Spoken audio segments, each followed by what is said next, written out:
ఆర్టీసీని ఏదైతే ఇప్పుడు రోడ్లకి పీపీపీ పెట్టి డబ్బులు వసూలు చేసుకునేటటువంటి పద్ధతి పెట్టుకున్నారో అట్లాగే ఆర్టీసీని కూడా పీపీపీకి దారాదత్తం చేయబోతున్నారు అన్నటువంటిది సాక్షి రాసుకొచ్చిన వార్త. బస్ స్టేషన్లను ప్రైవేట్కి దారాదత్తం చేయడానికి రంగం సిద్ధం.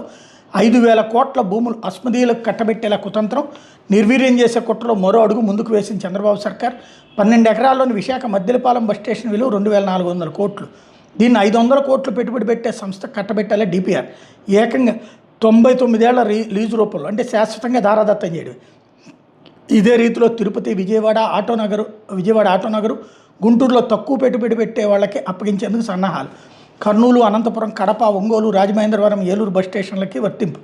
చంద్రబాబు సర్కార్ నిర్ణయంపై రగిలిపోతున్న ఆర్టీసీ ఉద్యోగ సంఘాలు అన్నటువంటి హైలైట్ చేశారు. ఆంధ్రప్రదేశ్ రాష్ట్ర రోడ్డు రవాణా సంస్థని ప్రైవేట్కి చంద్రబాబు కూటమి ప్రభుత్వం మరింత పదును పెట్టింది. దాదాపు 50,000 మంది ఉద్యోగులతో ప్రధాన పబ్లిక్ రంగ సంస్థగా ఉన్న ఆర్టీసీని ప్రైవేటీకరించే కుట్రలో ఒక్క అంకాన్ని వేగవంతం చేస్తుంది. అందుకోసం ఆర్టీసీ ఆర్థిక మూలాలను దెబ్బతీస్తూ ఆర్టీసీని దివాలా దించేందుకు సిద్ధపడుతుంది. ఈ క్రమంలో రాష్ట్రంలో అత్యంత విలువైన ఆర్టీసీ బస్ స్టేషన్ల భూముల్ని అస్మదీయ సంస్థలకు కట్టబెట్టేందుకు సన్నాహాలు వేగవంతం చేసింది అన్నటువంటి హైలైట్ చేశారు.